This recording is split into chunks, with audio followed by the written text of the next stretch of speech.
Vamos então dar início a mais uma etapa de nossa programação neste dia, último dia já do 4º Congresso Internacional de Auditoria e Gestão de Produtos para a Saúde, OPME, DMI Diagnósticos. Senhoras e senhores, a próxima apresentação se intitula Impacto da condução da política de OPME no SUS na assistência ofertada na ortopedia e cardiologia. Para falar sobre este tema, convido ao palco a palestrante doutora Helena Paula Guerra dos Santos. Minha chefe da CORAC, e agora se arredou para a César. Nossa convidada é cirurgiã dentista pela Universidade Federal do Ceará, mestre em saúde da família pela Fiocruz Ceará, doutoranda em odontologia pela UFC, especialista em auditoria interna do SUS pela Universidade Federal do Rio Grande do Norte, especialista em gestão de serviços de saúde pela Escola de Saúde Pública do Ceará, cirurgiã dentista da Estratégia de Saúde da Família na Secretaria Municipal de Saúde de Fortaleza. Foi coordenadora da Coordenadoria de Regulação, Avaliação, Controle e Auditoria, CORAC, da Secretaria Municipal da Saúde de Fortaleza e, atualmente, é assessora especial da Secretaria de Atenção e Desenvolvimento Regional na Secretaria Estadual da Saúde. Para a saudação à nossa convidada, com a palavra a senhora presidente da ABEA, Chairwoman Helena Ronce. Gente, quem me conhece sabe qual é o prazer que eu tenho estar com ela aqui do lado. Eu não posso mais dizer que tudo é filmado agora. Mas ela é uma das mulheres que eu admiro muito, que eu quero seguir no rastro dela. Hoje, a nossa apoiadora maior, que ingressou na ABEA, se chama Maria Eduarda, que foi sua pupila, né? Ela é estudante de Direito, está com a gente na ABEA. Aí ela diz assim, 2 Helenas, mas a senhora tem mais energia do que a Helena, mas é exigente igual. Eu adoro quando ela diz isso. Gente, é um orgulho. Toda vida que a Helena pisa nesse palanque aqui, nesse palco da ABEA, ela dá show. E eu quero dizer para vocês que desde 2016, nosso YouTube tem todas as palestras que foram até hoje ministradas no nosso congresso. E uma das palestras que mais entraram até hoje foi a dela. Vocês acreditam? Eu fico envaidecida disso. Fique à vontade, o palco é seu. Obrigada, Helena. Esse nome é um nome que carrega um peso muito importante. Qual é esse aqui? Aí eu aperto no vermelhinho, no verde. Enfim, nesse gigante aqui eu não estava enxergando. Gente, boa tarde, né? Quase chegando no final de tarde.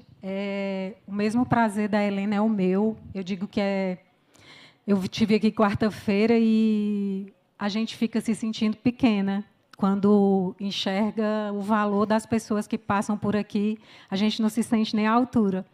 Mas a Helena, ela é uma pessoa que tem umas missões nobres dentro da alma dela e prestigiar pessoas, conectar pessoas, divulgar conhecimento é uma missão que eu digo que é nobre dela, e ela me convidou ano passado, me convidou esse ano, falou sobre essa questão dos acessos, e a gente é uma temática que não tem mesmo muito, até para construir, Helena.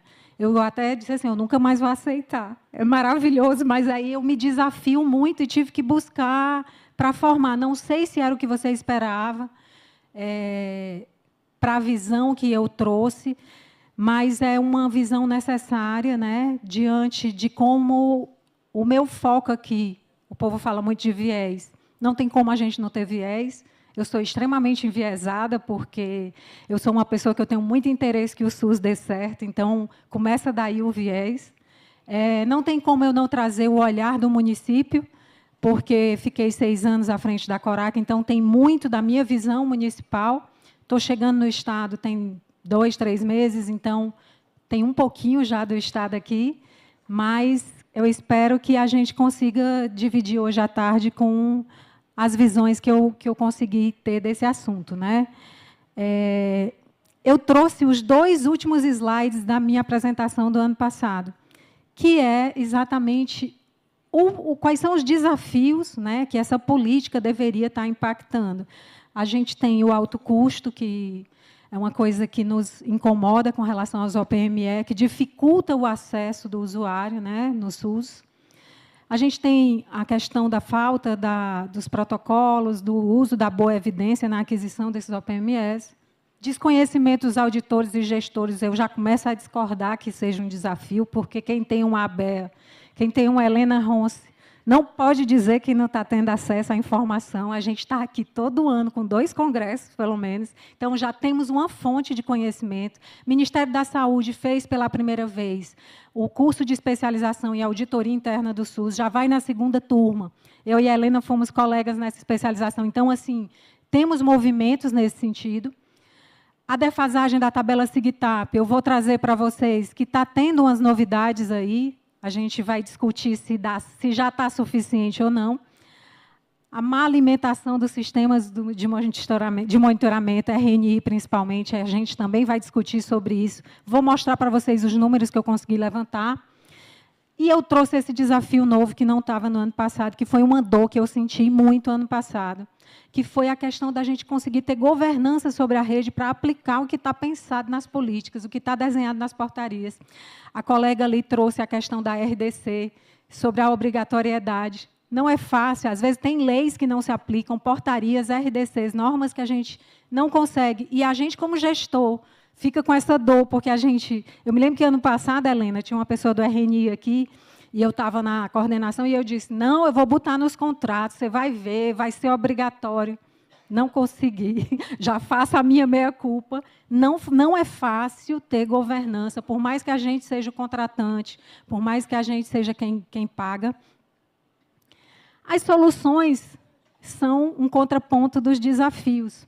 E aí, o meu ponto de análise sobre o impacto do que tem de normativa foi exatamente saber o quanto que a gente está conseguindo solucionar, né? E aí aqui trago também a importância da promoção e da prevenção para que a gente enfrente esse alto custo, evite as condições que fazem que a gente precise da OPME, porque eu acho que o caminho está por aí. O SUS aponta isso, né? A evidência aponta isso, que a gente precisa fortalecer, e a gente vai ver como que está andando e como que a gente pode ainda melhorar. Só lembrando por que a gente escolheu o cardio, tá? Por que escolhemos cardio e traumato? É o que mais mata, né? É o que mais mata no mundo, é o que mais mata no Brasil, é o que mais mata no Ceará, é o que mais mata em Fortaleza. Então, é o nosso indicador de mortalidade maior. Então, só no Brasil, a gente tem uma média de 380 a 400 mil óbitos por ano. 30% das mortes prematuras estão dentro das doenças do aparelho circulatório. E a gente tem foco de reduzir essa mortalidade prematura e não sei se vamos conseguir com relação aos Objetivos de Desenvolvimento Sustentável. A morbidade não é a maior dos grupos de doença. A gente tem gravidez como a maior causa de internação na maioria dos cenários. A gente tem as doenças externas também com maiores dados de morbidade. A gente tem as doenças respiratórias, mas também tem uma alta morbidade e uma morbidade que chama a atenção por ser crescente por conta do estilo de vida, crescente por conta da mudança demográfica. Então, essa epidemiologia crescente nos instiga, e essa mortalidade alta nos instiga e nos preocupa. Eu fiquei feliz com esse dado da mortalidade, que, de fato, já conseguimos ter bons resultados. O ano de 2022 teve um pico de 400 mil mortes. Ainda, quando a gente busca na literatura, se fala muito desse dado, mas a gente já teve uma redução no DataSUS em 2023, não suficiente para a promessa dos Objetivos de Desenvolvimento Sustentável, que é reduzir 1/3 da mortalidade prematura, mas a gente está num caminho. Eu não encontrei o dado oficial de 2024, mas li, né, informalmente, algo sobre 280 mil mortes. Se isso for verdade, É muito bom o cenário, né? Porque a gente sair de 400 para 280, se foi isso mesmo. Eu achei estranho, porque eu fui no cardiômetro, e o cardiômetro ele mostra em tempo real, online, né? Fica só mudando o númerozinho. E no cardiômetro, agora em maio, até hoje, meio-dia, quando eu olhei, já vai em 142 mil mortes. Então, se a gente está em maio e já está com 142 mil, eu vejo uma perspectiva de chegar em 400 mil de novo. Então, talvez a gente ande para trás esse ano, não sei. Espero que não, porque vai ser ruim pela perspectiva de redução que a gente estaria. Comecei a ficar animada de alcançar o objetivo e fiquei depois preocupada. Então, como foi que eu pensei essa apresentação? Eu olhei, tentei fazer tudo em cima dos últimos 5 anos, tanto os dados como as normativas. E a cardiologia teve uma movimentação danada. Ela teve um marco em 2021, que foi essa portaria aqui, que foi um zum para quem faz gestão em saúde, que tirou dinheiro da gente, então causou, mexeu no bolso, retirou valores do teto MAC com relação aos procedimentos da cardiologia. Foi uma portaria super criticada, super mexida, demorou, teve várias prorrogações dela para fazer, para ter o efeito financeiro, e mexeu muito com a gestão. Depois teve normativa mudando o critério populacional em termos de habilitação, que isso importa muito para quem é gestor. A gente abriu a possibilidade da Secretaria Estadual ter mais poder sobre definição de parâmetros conforme planejamento regional. Agora, um grande marco mesmo foram essas 2 portarias, de 1099 e 1100, que trouxe o programa QualiSUS Cardio e trouxe algumas perspectivas de, depois de retirada de dinheiro, mudança de modelo de financiamento de MAC para FAEC. Né? A gente sabe que o MAC é aquele teto fixo e o FAEC traz uma perspectiva de um dinheiro novo. Então, ela primeiro veio a dor, depois veio até um alento. O QualiSUS Card ele trazia qualidade, ele trazia indicadores. Eu vou aprofundar um pouquinho com vocês. Mas o que aconteceu? O QualiSUS Card já não existe. Mudou o governo, saiu uma nova portaria e o QualiSUS Card foi extinto, certo? Então, foi extinto, os valores voltaram, os valores que tinham sido retirados aqui voltaram para o teto MAC, tá? Eu digo que teve ganhos e teve acertos e teve erros. A gente tanto manteve o que mudou de MAC para FAEC, então a gente teve uma possibilidade de ter um código FAEC gerando um dinheiro novo conforme produção, e voltou o dinheiro MAC. Agora, por último, eu vou passar para ir para o slide para aprofundar isso, senão eu estou antecipando o slide. E, por último, uma boa novidade foi a incorporação do TAV na tabela SIGTAP, e aí a gente vai aprofundar o que isso repercutiu. Então, vamos falar um pouquinho do programa QualiSUS Card. QualiSUS Card só tinha erro? Não. QualiSUS Card teve alguns erros. Primeiro, foi a forma como foi imposto. Não teve pactuação no Conselho, nem na CIT. Então, por isso foi tão criticado. E tinha muita dúvida em torno de como é que tinha sido a metodologia de cálculo daqueles valores. E, depois de mexe-mexe, 6 meses depois, o impacto financeiro aconteceu e reduziu 292 milhões no teto MAC do cenário nacional. Fortaleza teve 11 milhões de efeito, o Estado do Ceará quase 15 milhões. Agora, eu destaco esses 3 pontos como 3 coisas muito positivas que ele trazia e que eu fico com pena da revogação, que era a mudança da rubrica de MAC para FAEC e que manteve, então foi bom. Classificação dos estabelecimentos em níveis de desempenho, o ICCARD, era muito legal, era uma proposta muito parecida com o que acontece com os transplantes. Quem faz mais procedimentos, quem tem tinha um indicador chamado ICCARD, que era um indicador sintético, com vários dados, vários indicadores de mortalidade, de desempenho hospitalar, que era muito interessante e foi junto com a revogação da portaria. E a última coisa que ele trazia também, que dava força à questão da RDC, do RNI, era a obrigatoriedade do Registro Nacional de Implantes da RNI para fazer jus aos incrementos. Então, a gente perdeu esses 3 pontos muito positivos e eu espero muito que a gente possa retroceder nisso. Aqui, analisando a oferta da assistência cardiológica no SUS, a gente vê, e aí eu quis ver, e quando eu fiz esse dado, eu fiz com medo, mas eu vi que está positivo, está crescendo, a epidemiologia está crescendo, mas a produção está crescendo, então a gente está acompanhando. Com todo esse ir e vir, no final, a análise é positiva, é de aumento de produção, e a gente vê os grupos aqui que mais se destacam, né? A cardiologia intervencionista e a cirurgia endovascular com destaque nessa produção, 1,5 milhão de produção ao todo nos últimos 5 anos. Então, é muita coisa. É interessante a gente ver o lado do copo cheio no SUS, né? Então, estamos atendendo, estamos fazendo, temos filas, mas temos muita produção e uma produção crescente. O ano de 2024 foi um marco nacional, a maior produção hospitalar e ambulatorial que a gente já teve na história do SUS.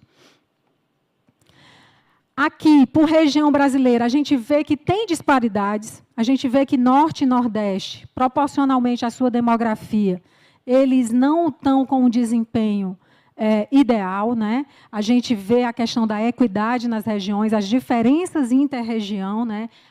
E se você olhar, a região norte tem um cenário mais dificultado ainda, né? Bem sofrido, ele fica atrás do centro-oeste, que é a menor região brasileira. Quando a gente aprofunda dentro, me chamou muito a atenção o desempenho da região norte, então eu fui ver dentro da região como é que estava se comportando. Aí me chamou a atenção que a gente viu, por exemplo, deve ter tido alguma iniciativa lá no Amapá, em 2023, a mudança fantástica, né? Então, talvez alguma iniciativa local, algum novo estabelecimento, não conheço a realidade de lá, mas é interessante você ver que a gente tem disparidades intra- e interregionais, né? E aqui trago os valores praticados, e eu trago como analisador o TAV. O TAV entrou, ano passado, na portaria que a gente discutiu, e ele entrou com esse valor de 57 mil. É um valor razoável, mas ainda é um valor abaixo de tabela. Quer dizer, a gente já incorpora um procedimento com um valor abaixo de tabela, um procedimento que acabou, não tem nenhum ano que está incorporado. E aí eu não sei qual é a lógica de quem faz a incorporação, como é que é feito esse cálculo, mas me preocupa, talvez tenha um pensamento tripartite, da lógica tripartite, aí não sei qual é o aspecto, mas para quem já está deficitário, para quem já tem um subfinanciamento, a gente já começar com um procedimento incorporado numa tabela defasada preocupa. E eu peguei esse estudo ele é de 2017, é uma publicação de São Paulo, na revista de enfermagem da USP, e aqui ele já está defasado também, mas ele já avisa aqui que o valor médio do TAV é uma média de 83 mil.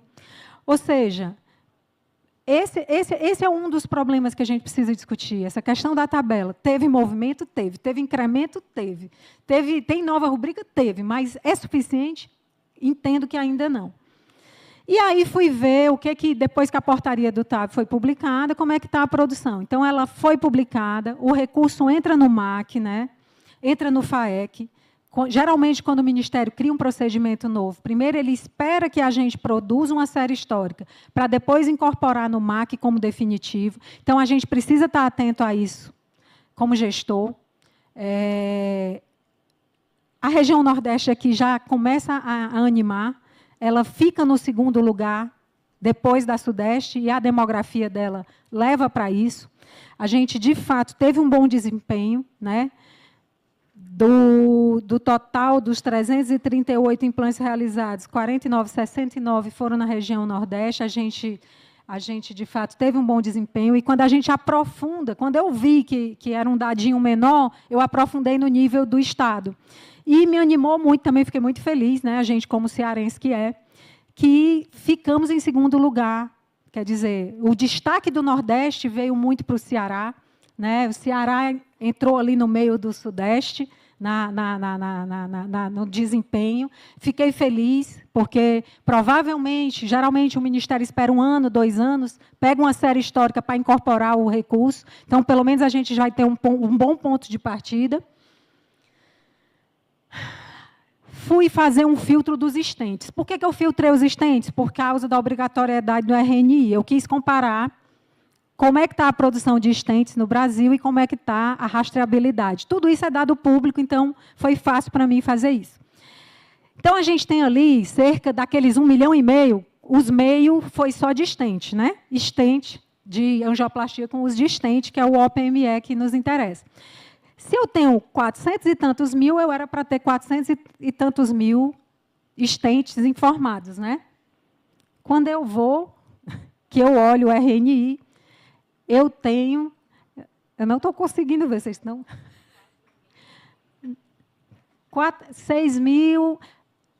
6.306. E o pior, né? Em 2024, com queda. Em 2023, eu tive 8.700 informados. Então, eu estava até indo bem, eu fui numa crescente e eu caí de novo. Vixe? E eu caí de novo. Foi o que eu fiz, gente. Tá. Então, preocupa isso, né? A questão da rastreabilidade, porque é tão importante a segurança, a navegação do paciente, enfim, é uma informação que a gente já tem uma obrigatoriedade. Então, para o auditor, isso é super relevante. Eu me lembro que, quando saiu o QualiSUS Card, todo mundo ficou feliz. A Helena é prova viva disso. Inclusive, eu até quero saber seus resultados e suas análises. E aí, chegamos agora, discutimos um pouquinho o universo cardio. Eu prometi para a Helena que ia falar dos dois, me arrependi, mas eu me espremi para falar dos dois. E na traumato-ortopedia também nos preocupa.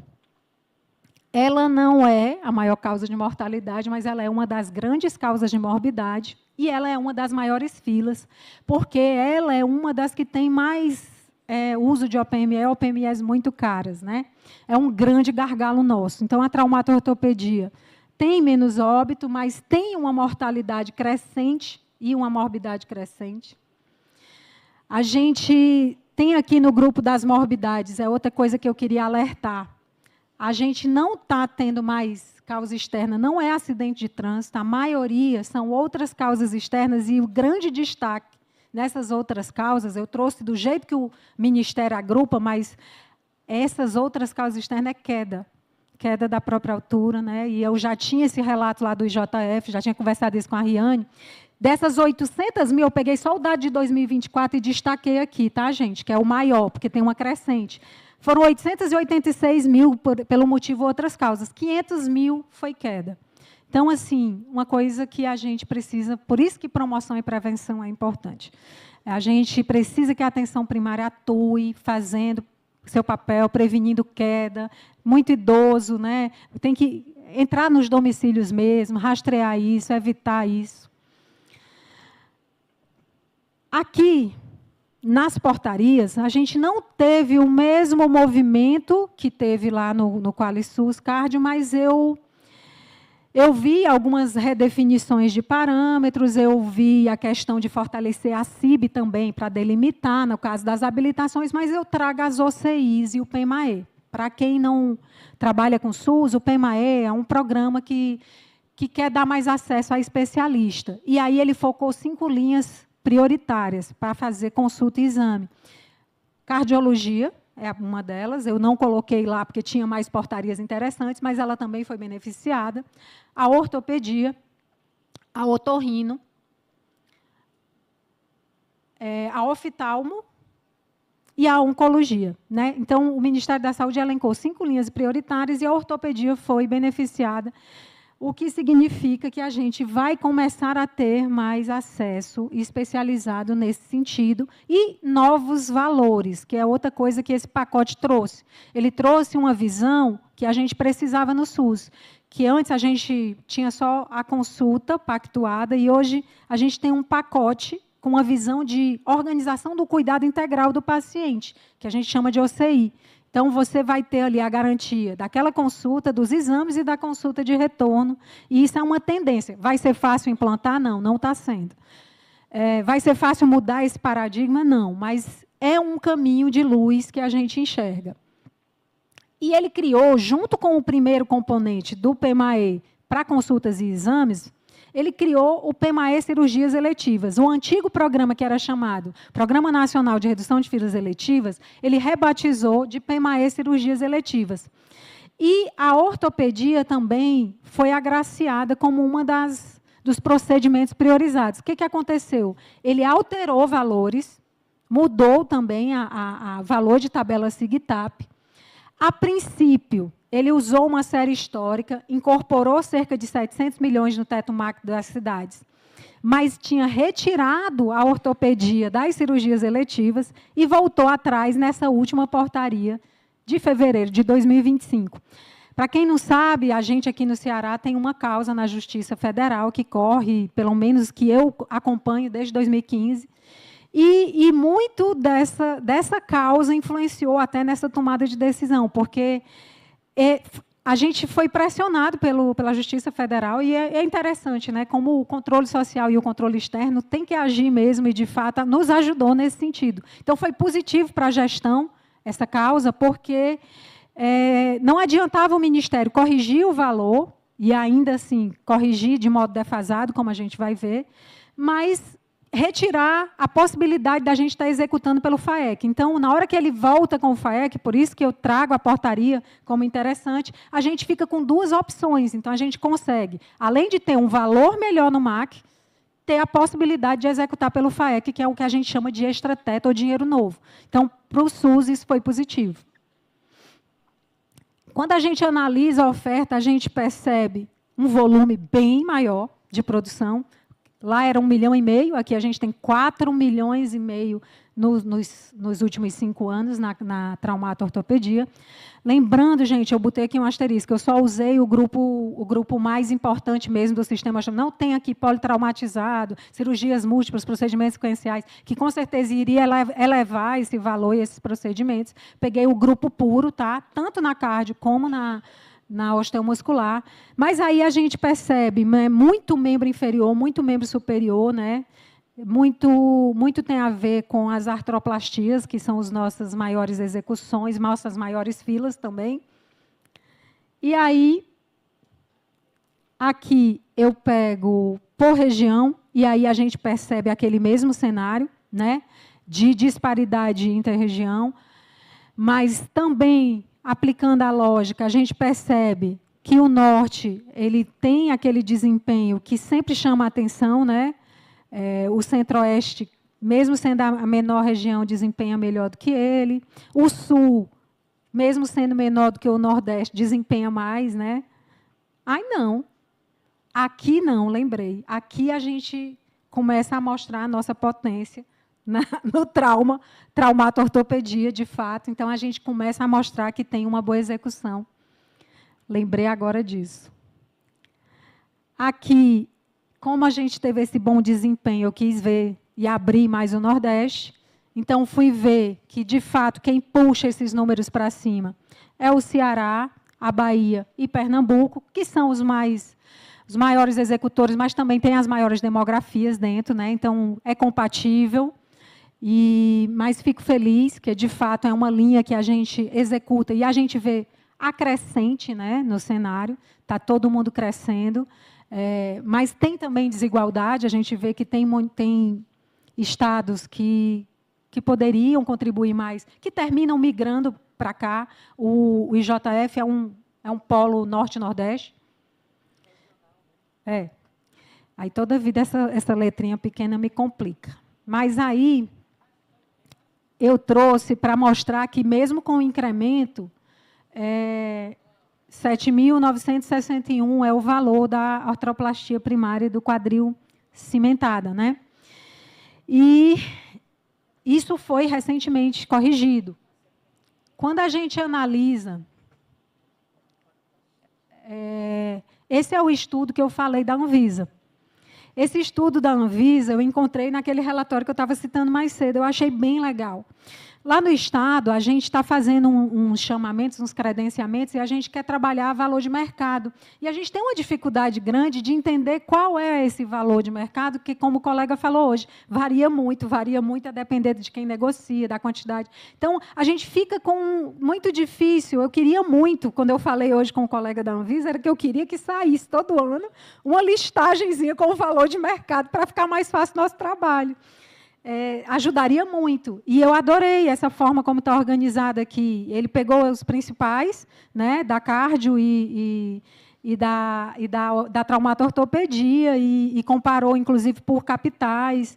Tem aqui o preço para Fortaleza, mostrou a grande variabilidade de preços, né, que tem no mercado. E eu achei bem interessante. Ele traz nos hospitais privados e traz o valor pago pelas operadoras. Ficou ruim, desculpa. Desculpa, ainda bem que fica disponível, né? Mas você quer eu lhe digo, o que você quer saber?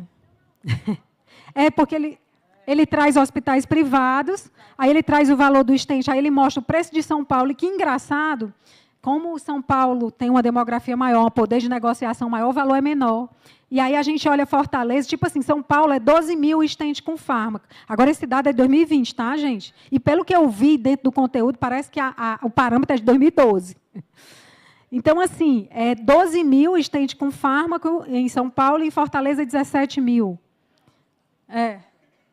Então, assim, a gente precisa melhorar os valores para quem tem menos recurso e para quem precisa mais. Essa equidade precisa acontecer. Aí aqui a gente está analisando as artroplastias de joelho e quadril com aquele mesmo olhar, para ver como é que está a rastreabilidade. Então, de 179 mil artroplastias de joelho e quadril que foram realizadas, nos 5 anos, né, 49 mil só em 2024, quando a gente olha a rastreabilidade, a gente tem em 2024 19 informados, né, 19 artroplastias. E com queda também, em 2022 teve 84, 2023 caiu para 8, 2024 subiu para 19. Então, assim, é um número insignificante diante do que é realizado. Estou partindo para as minhas considerações finais. Então, o cenário não está estático, pelo menos, né? Teve movimento de dinheiro, teve movimento de portaria, teve movimento de mudança de rubrica, teve aumento de produção. Então, assim, graças a Deus, eu tinha muito medo de analisar esses dados, mas temos disparidades intra e interregião. A gente tem avanços com o PMAE no sentido de reorganização da assistência secundária, que é interessante, mas vai ser um desafiozão para implantar. A mudança de paradigma é muito grande. Há movimentos de fortalecimento da atenção primária e da regulação, estão construindo uma nova política aí, eu estou curiosa, doida que saia. Estou sabendo que parece que o Ceará vai ser até piloto. Deus nos abençoe. O uso de OPME está aumentando, fiquei feliz. Apesar dos preços, apesar dos problemas, apesar dos desafios, está aumentando.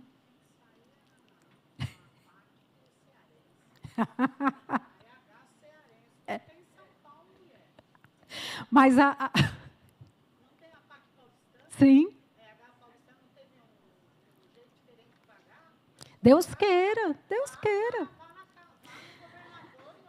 Mas a rastreabilidade está diminuindo, como a gente viu. A gente precisa avançar nos protocolos de OPME, com o uso da boa evidência. A gente precisa avançar na regulação dos valores praticados pelo mercado. Queria muito controle de preço.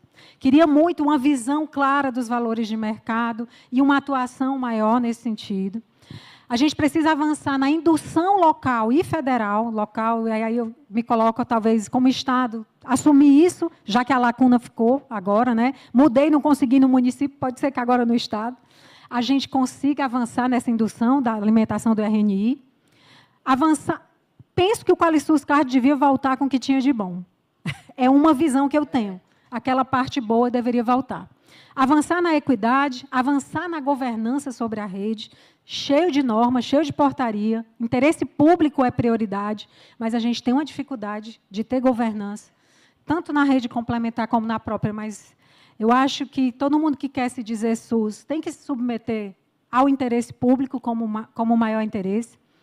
Avançar no processo de incorporação de novas tecnologias e na integração de sistemas via API. A tecnologia está aí, navegabilidade, conexão de sistemas, prontuários conectados, para que a gente enxergue o todo.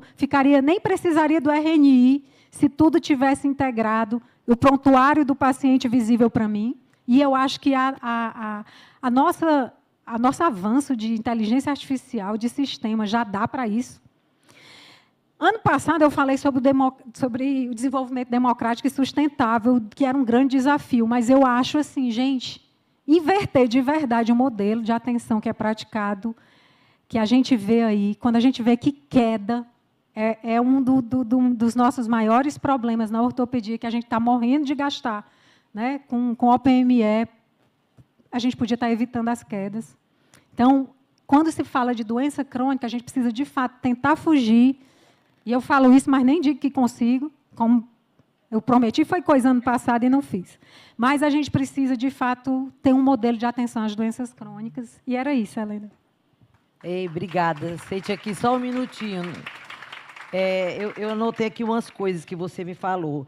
Eu não sei se você sabe, doutor Breno Falcão e doutor João Luiz vinham ontem dar uma palestra para falar do primeiro ano da TAV aqui no Hospital de Becejana. Eu vi, não vieram? Eles não vieram porque estavam num procedimento. Olha, mulher, e eu doida para vir. Fiquei triste porque não consegui inclusive, eu vir. falei com você, está sendo faturado errado pelo próprio hospital, eles estão recebendo abaixo, porque é erro de faturamento. E eu disse, você vai encontrar o pessoal da CESA, que foi fechado tudo com vocês, e vocês vão conversar.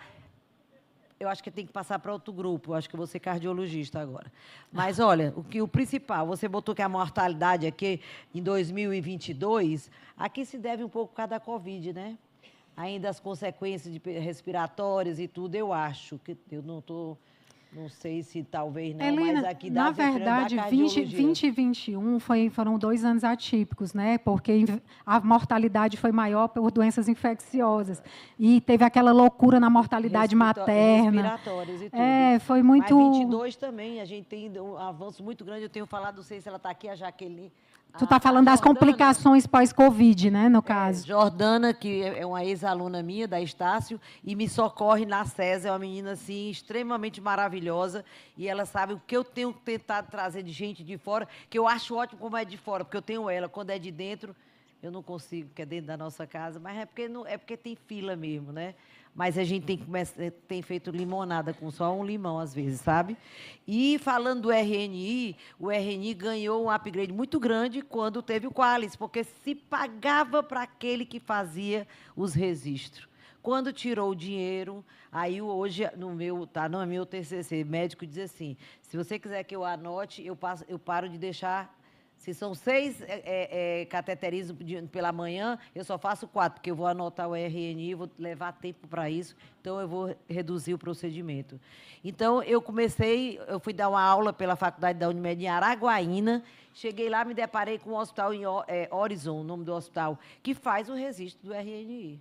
Aí, quando foi agora, eu disse, minha filha, me ajude, eu estou com dificuldade aqui em Fortaleza, vamos fazer um call de tudo. Não, Helena, também os médicos aqui reduziram, por conta que o Qualis não tem mais a injeção de dinheiro, porque era como se fosse um prêmio, né?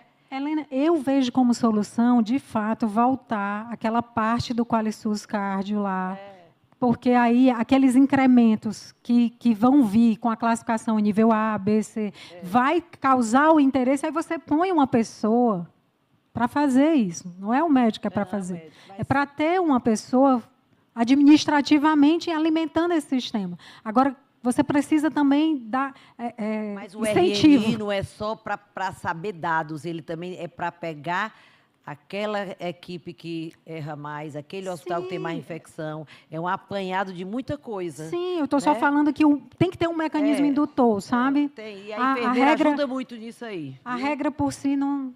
não vai. Mas nós temos... Opa, vamos aqui, nossa amiga. Vixe. Vai perguntar para a Helena Ronce, né?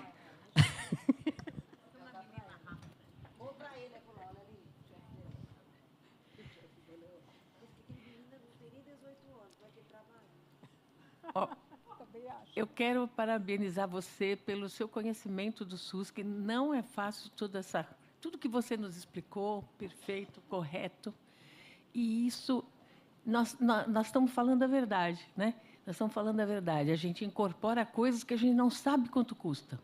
Só para te dar um exemplo, quando a gente incorporou o stent na Conitec, né? O stent eluído com fármaco, a gente fez uma pesquisa de mercado e tinha empresa que vendia por 2 mil, tinha uma que vendia tinha de 4 mil a 19 mil era o preço. E o SUS, nessa situação, ele faz uma pesquisa de preços e ele põe um valor que a gente chama de piso, porque supõe-se que vamos vender para 210 milhões de habitantes, muita gente. Então, quando a TAV foi reprovada em 2013, é porque o preço dela não condizia com a possibilidade do Brasil comprar, porque não era a primeira vez que ela estava sendo avaliada. Quando ela foi avaliada pela segunda vez, em 2021, para depois ser realmente incorporada em 23, né? Acho que foi 23, foi uma demanda do próprio Ministério. Ano passado, incorporou ano passado, 24. Então, mas que foi analisado na Conitec foi em 23. Então, era uma demanda do ministro, que era, na altura, conhecedor profundo da medicina intervencionista, da cardiologia, né? O doutor Queiroga conhece bem, e esse valor de 57 mil é aquele que vai dar o lucro para a empresa e vai ser possível para o SUS. Esse é o valor, ele chama um valor de piso, né? Se os estados não pagarem, ele não vai vender. É uma incorporação que não vende. Então, o que precisa é ter uma reunião dos estados, publicação desses preços em banco de preços, para que todos possam cotejar quanto cada um está pagando, porque até hoje tem gente pagando stent farmacológico a 17 mil, sendo que para o SUS eles vendem a 2 mil. Se eles vendem a 2 mil, porque é possível vender a 2 mil. Ninguém perde dinheiro, né? Estamos no negócio. Então, o grande problema é que, se o medicamento tem um preço CMED estabelecido, produto para a saúde não tem, dispositivo médico não tem, então a gente não sabe. O neguinho cisma de querer cobrar como a gente viu ontem, né, aquele mecanismo a vácuo por quanto era? 16 mil reais, né? 13 mil reais, e pronto, ele fala, eu quero 13. E pronto. Se você quiser, você compra, se não quiser. Agora, se todos os estados, nós temos, né, representação no CONAS, no CONASENS, na CIT, nós temos que ter transparência, e, como você falou, tem métodos hoje, né? Tem inteligência artificial, tem informática, tem um monte de coisa, para a gente se comunicar e falar, nós vamos pagar o que está estipulado na portaria, que é 57 mil. Não vão pagar um tostão a mais, porque é esse o dinheiro que vai ser ressarcido de volta. E não tem por que o Estado já está fazendo a cirurgia, já está cuidando do paciente, ele não precisa pôr dinheiro para completar o valor do procedimento, compreende? Então, eu acho que a gente precisa agir junto, porque nós estamos muito dependendo do Nordeste, compra pouco, compra muito, eu dou um desconto bom para quem pechincha, para quem não pechincha, não dou. Eu falo, custa tanto. Ele fala, então não vou comprar. Me tira uma dúvida. Você acha que seria inviável uma compra centralizada nacional? Então, isso não foi estabelecido não foi feito dessa forma, né? Depois que é incorporado pelo SUS, pela Conitec, a CIT decide como vai ser feito o pagamento. Acontece que é muito complicado uma compra centralizada, porque, em geral, esses devices dependem de um monte de coisas, né? Para instalar, para assistência técnica da empresa no hospital. Tem um monte de coisas que complicam. Não é um medicamento que eu posso comprar a caixa e mandar para o teu estado. Ali não, ali tem uma assistência, às vezes em sala de cirurgia, tem algum, né? Um mecanismo qualquer que eu tenho que ter um ferramental especial para botar a tal da prótese. Então, a gente nunca conseguiu comprar centralizadamente essas coisas para ser distribuído. Esse é um problema. Mas a turma tem que respeitar o preço. Esse foi o preço que foi acertado no Brasil naquela incorporação. Então, se não quiser baixar o preço para esse valor, ele não venda. Ele vai vender em outro mercado. Essa aqui é a ideia que a gente tem que ter. Tem que pensar assim, Isso que foi aprovado nessas condições. A condição é 57 mil, nem um tostão a mais. É só. Né? E, para isso, a gente tem que estar junto. Eu lembro que tinha gente que não conseguia comprar o stent farmacológico, e Minas conseguia comprar. No começo, teve um movimento de não vou vender, mas depois, você sabe como é que é. Vem os chineses, vem as cópias. Né? É melhor garantir o certo do que pensar no duvidoso. Então, eu acho que a gente não tem clareza, é péssimo. Né? A gente gostaria de ter um preço que fosse assim, né, médio para aquele tipo de tecnologia que é parecido, mas não tem. Chegava a custar 4, 5 vezes mais caro um stent só porque mudava a marca. Ele era exatamente igual. Um ou outro não tinha diferença nenhuma, mas era de uma marca. E ele falava, mas o meu é da empresa tal. Eu falei, tá bom, mas e aí? No que muda? Então, eu acho que o SUS tem muitos problemas, sim. E ele é esquizofrênico, sim, porque tem muitos estados, muitas coisas e tudo, e a gente precisa de ajudar. E bons negociadores de compra, para essas compras, são necessários para que o Estado imponha, consiga, né, impor o seu... Ele é o comprador. Né? É isso aí. Eu escutei aqui ontem uma pessoa dizer que a gente tem que botar eles como parceiro, né? A indústria como parceiro. E aí é que tem que entrar como parceiro.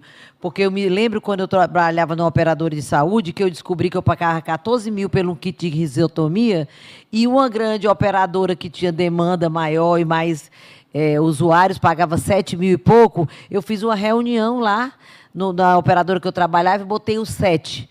Aí ele chegou e disse, vixe, a doutora chamou você? Chamou. Ei, você também? Começaram a se ver, entreolharem na sala. Aí eu entrei, gente, olha, eu já tive um câncer de mama, não vou morrer, não adianta botar peitica, nem macumba, eu não vou morrer. Quem é que pode pagar, a partir de hoje, R$ 7.150 pelo kit? Porque a gente fez uma transação com a grande operadora. Quem tinha fulana, usava a outra carteirinha da outra. Então, os demonstrativos vinham para mim com os preços. Aí um virou para mim e disse assim, o meu é nacional, o meu é nacionalizado, o meu é importado, o meu tem 2 agulhas, do 7, quem pode? Aí um levantou e disse, eu posso. Ah, você é nacional, é ótimo. Aí o outro, eu posso. Ah, nacionalizado, importado. Ótimo, vocês dois. Aí os outros ficaram de fora. Passou 6 meses, porque foi o prazo que eu dei, daqui a pouco todo mundo pode fazer o mesmo preço. Mas o pior é morrer gente nesse período para poder os outros voltarem e, né, pagar. Aí disse assim, doutor, e quem vai pagar a gordura? Eu digo, não é churrasco.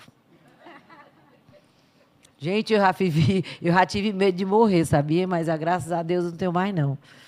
Os netos já estão crescidos, os filhos já criados, então agora já pode ir. Mas tem que fazer o que é justo. E o povo do Brasil precisa disso, de pessoas que tenham coragem e que vão à frente e comprem à frente. Né, Planserve, Bahia? É o pessoal do Planserve ali. Bom, gente, obrigada, foi maravilhoso. Em setembro você está de novo.